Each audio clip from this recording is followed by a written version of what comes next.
It is the end of July, and the evening air is thick and warm, and you cannot enjoy a single minute of it. You go out to sit on the porch steps after supper, and before you have settled your weight, the first one finds your ankle, then your wrist, then the soft place behind your ear. You slap and you scratch and you stand up and you move, and it does not matter. They follow you back to the door. Your children have given up entirely. The yard is theirs from dusk until dark, and the family has moved inside, and the screens are down, and another summer evening is lost to a creature smaller than your thumbnail. Every year it is the same. You spend $8 on a can of spray that smells like a chemical factory and has to go back on every 2 hours. You light the citronella candles that do almost nothing past 3 feet. You plug in the electric zapper that catches more moths than mosquitoes and hums all night like a failing appliance. And still, every evening the mosquitoes win. Now I want you to sit with this. There are 3 plants growing in ordinary pots on my back porch right now. One of them Esther uses in the kitchen 2 or 3 times a week. One of them I have seen growing wild in the ditch at the edge of the cornfield since I was a boy. One of them the old herbalists and the old farm wives knew well, and the modern pest researchers have now confirmed in their laboratories. All 3 of them put a smell into the air that the mosquito's antenna reads as danger. Not as unpleasant, as danger. She turns away from it the same way you would turn away from smoke in a room. And together, planted or crushed or rubbed or burned in the right places, they can clear a porch, a garden corner, a sitting area of mosquitoes for an evening at almost no cost at all. My name is Amos Stoltzfus. I am Amish and I farm in Lancaster County, Pennsylvania. I am going to be honest with you right at the start, the way I always am. The title of this video is bold, and you deserve to know what holds up plain and what holds up with a fair word of explanation. Folks will tell you that certain smells repel every mosquito forever. The honest truth is more useful than that. These plants and the oils in them repel mosquitoes strongly in the area where the smell is concentrated, for the time that the smell is present in the air. They do not make you invisible to every mosquito on the property. They do not work at 50 feet. What they do is give you your porch back, your garden chair, your evening.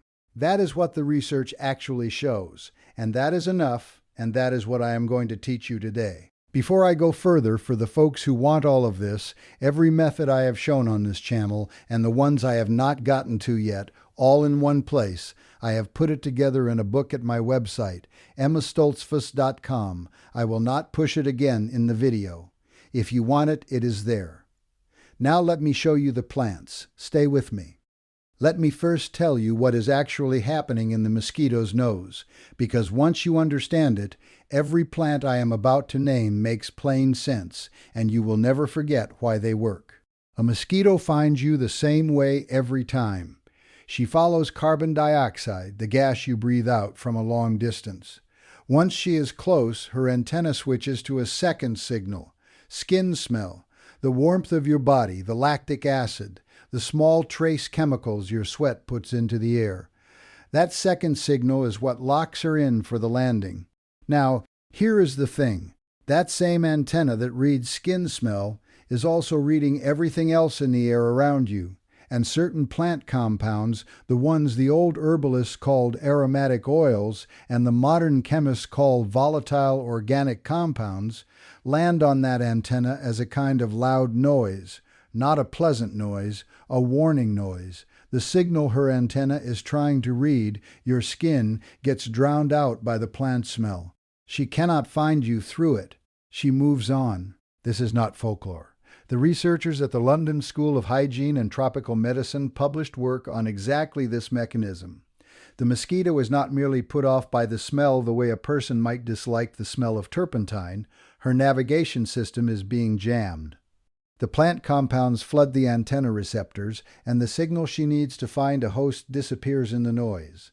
That is why the old farm wives planted these things by the door. They did not know the word receptor. They knew that the mosquitoes left them alone when the plants were near. The first plant is the one Esther grows in a clay pot right outside the kitchen door. Lemon balm. It belongs to the mint family. a low, leafy, bright green plant that spreads easily and grows in almost any ground with almost no attention. You have probably seen it without knowing what it was. The smell when you brush your hand across the leaves is clean and bright and citrus-edged, a little like lemon peel, a little like mint, something all its own. The active compound in lemon balm that does the work on mosquitoes is called citronellale. You will recognize the root of that word. It is the same compound in concentrated form that goes into commercial citronella candles. But here is what nobody tells you about citronella candles. Most of the cheap ones at the hardware store contain synthetic citronellal made in a factory, not the real plant oil. And synthetic citronellal in a candle disperses mostly upward into the air above the flame, where you are not sitting. The living plant gives off citronellal from every leaf, at the level where you are sitting, whenever the air moves across it, whenever a person or an animal brushes past it. The real thing in the living plant works better than the candle copy in a tin. The field research is honest about the numbers. A pot of lemon balm sitting near where you are sitting does not create an invisible dome of protection. What it does is reduce mosquito landings in the immediate area by a measurable amount, and that effect is strongest when the leaves are slightly crushed or bruised. A person who runs their hand across the lemon balm leaves before sitting down is releasing the citronellal directly and getting the strongest effect. The old farm wives knew this too. They rubbed the leaves on their wrists and their ankles before going to work in the garden at dusk. The second plant is basil. Common kitchen basil, the same plant Esther uses in the tomato sauce. Sweet basil, the grocery store kind, is the variety the studies have looked at most closely, though holy basil, the Thai kind, is also effective and perhaps a little stronger. Basil puts several compounds into the air at once, linalool and eugenol among others, and the combination of them seems to work on the mosquito antenna even more broadly than citronellal alone. The honest number on basil comes from a study published in the Journal of Vector Ecology. A pot of sweet basil placed near a sitting area showed a repellency rate against the common mosquito species of somewhere between 40 and 80%, depending on conditions, air movement, temperature, and the freshness of the plant. In still, humid air on a warm evening, the number is toward the high end.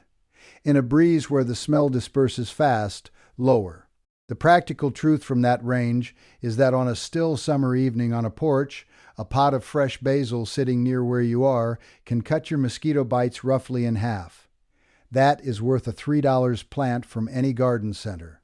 Basil is also the easiest of the three to grow in a pot. It wants sun, it wants water, and it wants to be pinched back so it stays bushy rather than going to flower. The moment basil flowers, the leaves lose much of their oil content and the plant weakens. Keep it pinched and it stays potent and gives you kitchen use and mosquito use at the same time. The third plant is the oldest of the three in terms of its use against insects, and the most potent and the least well known in the modern American yard.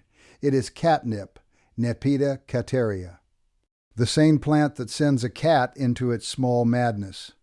The compound in catnip that does this to cats is called Nepeta lactone, and it has been shown in laboratory studies to be between 2 and 12 times more potent as a mosquito repellent than DEET, the synthetic chemical in commercial bug sprays, under certain conditions. Those are not folk medicine numbers. Those are numbers from studies published in peer-reviewed entomology journals. The compound is real and the effect is real. Now I owe you the honest scope here the same way I always do. 2 to 12 times more potent than DEET is a laboratory number measured at close range under controlled conditions. In a real backyard, catnip growing in a pot on the porch is not going to outperform a spray of DEET applied directly to your skin. What it will do is create a zone of genuine repellency in the air around it, stronger than lemon balm and stronger than basil, that keeps the mosquitoes from settling in the area where you are sitting. It is a field plant, not a body spray. Know what it is doing and it will not disappoint you. Catnip grows easily and wants almost nothing. It is harder to kill than it is to grow. It spreads if you let it go to seed, so pinch it the same way you pinch the basil. If you have a cat, you already know what will happen when the cat finds it. Keep a pot up off the ground. Now the ratios and the practical application. For a sitting area of roughly 100 square feet, a porch, a garden corner, a patch of yard where the family gathers, this is the combination that the research and the old farm practice both point toward. 2 to 3 pots of lemon balm or basil, or one of each, placed within 4 to 6 feet of where you are sitting. 1 pot of catnip placed closest to the edge of the area, between you and the direction the mosquitoes come from, which is almost always the shaded, damp edges of the yard. The pot should be large enough to hold a plant with a good root system, at least a gallon pot, not the small 4-inch nursery pot the plant came in. A cramped root system means a stressed plant, and a stressed plant puts out less oil. Repot to a larger pot and let the plant establish itself, and the oil production goes up. Now I know some of you are reaching for a pencil right about now. The 4 to 6 feet, the gallon pot, the 100 square feet. You do not need to write those down. Every number I have given you, the spacing, the pot size, the placement rules, the ratios behind the oil sprays I am about to show you, all of it is written down plain in the book at my website, the same one I mentioned at the start. These are things for looking up when you are standing in the garden center, not for scribbling off a moving video.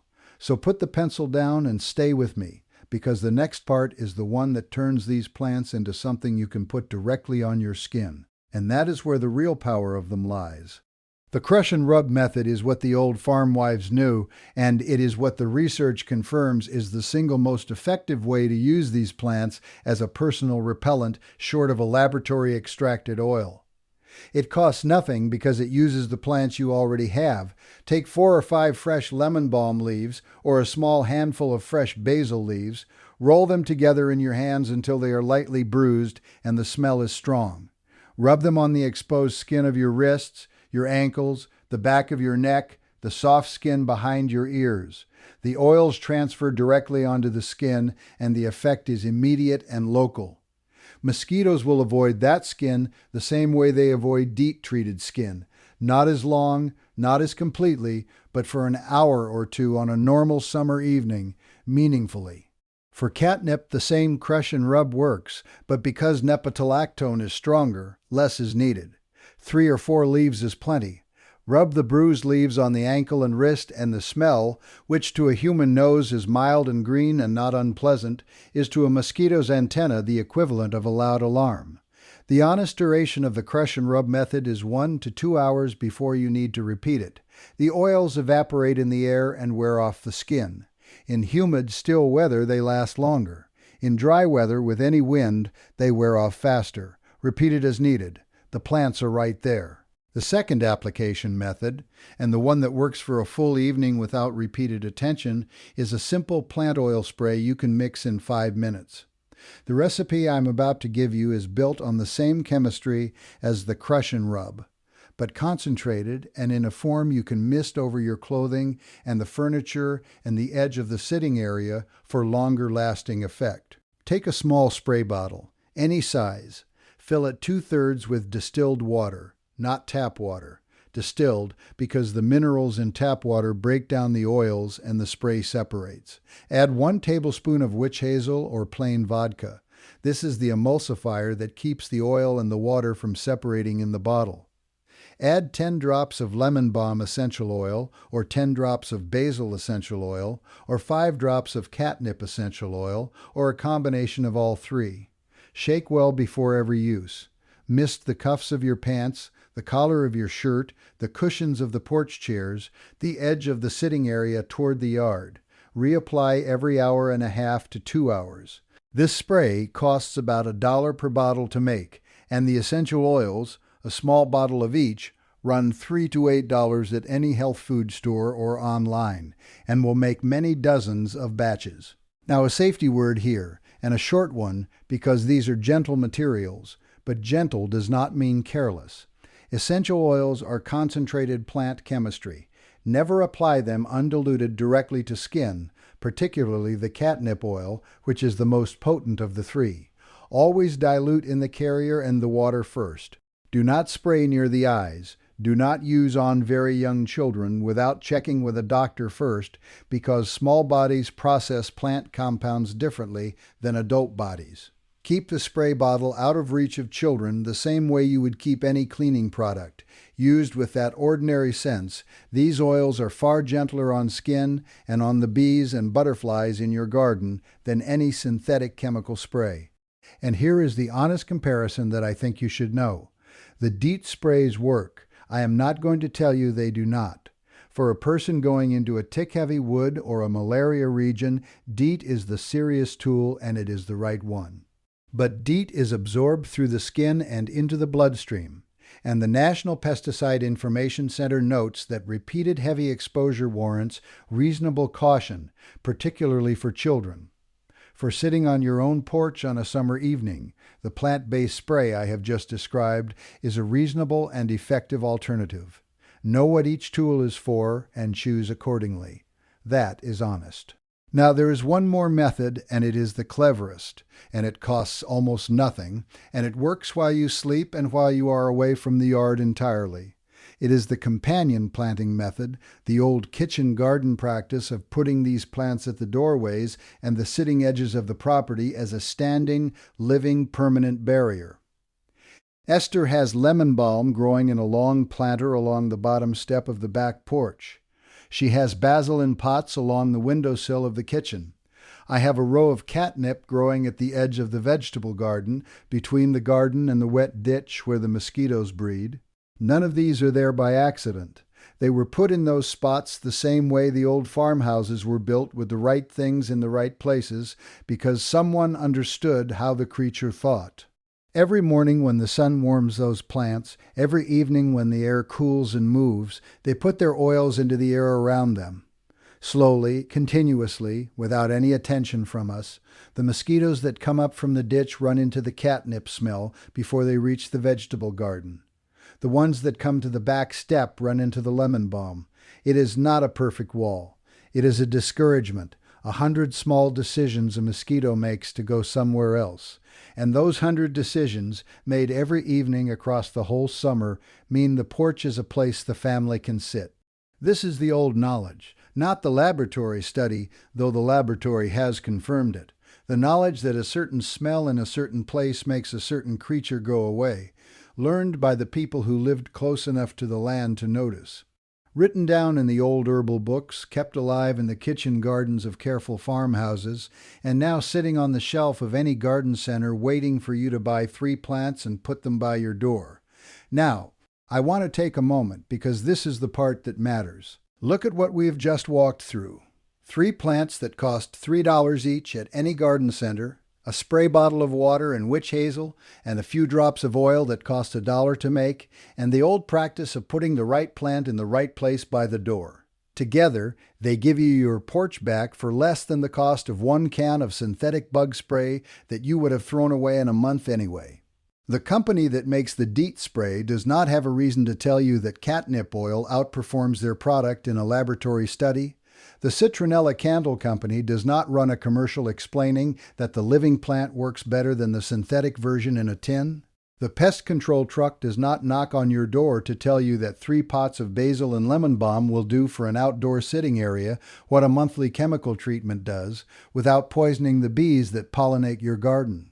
There is no money in a lemon balm plant that costs $3 and lasts all season and seeds itself back in the spring. There is good money in a spray can you use up in a month and come back for. So nobody runs a commercial for the plant. Nobody tells you to look in the garden center first. And a whole nation sits inside on summer evenings when the porch is right there waiting. My grandfather grew lemon balm at the corner of the house. I did not know why until I was old enough to sit with him in the evening and watch the mosquitoes go around us. He never named the compound. He never read a study. He just knew where to plant the thing. You are being told now. So here is what I want you to do this week. Go to any garden center and buy 1 pot of lemon balm, 1 pot of sweet basil, and 1 pot of catnip. You will spend less than $10. Put the lemon balm and the basil within 4 or 5 feet of where your family sits outdoors in the evening. Put the catnip at the edge of the yard nearest to where the mosquitoes come from, the wet corner, the fence line, the edge of the woods. Tonight, before you go out to sit, crush 4 or 5 lemon balm leaves in your hands and rub them on your wrists and ankles.